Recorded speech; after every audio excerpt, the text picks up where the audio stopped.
એલા પણ શું છે ભાઈ,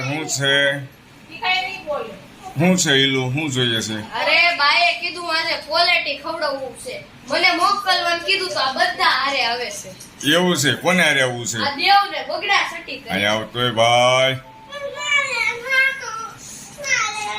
નાના ટેણીઓને ન જવાય. નાના છોકરાને નો જોય દુકાને એમ. ચાલો મારી વાત સાંભળો. હલ્લો, ચોકોબાર કોને ખાવી, મેંગો ડોલી કોને ખાવી, દેવને કાઈ નહીં. રાસબેરી કોને ખાવી, અલગ અલગ જેને ખાવી હોય બોલો. માવા મલાઈ કોને ખાવી? બા ખવડાવે છે. હલ્લો, કોણ ખવડાવે છે? હે? તમે આ બધાને હરેડા કરી દીધા હો. પણ જાદુગીરી જાદુ ખાઈ કઈ ખાવી છે? જાદુ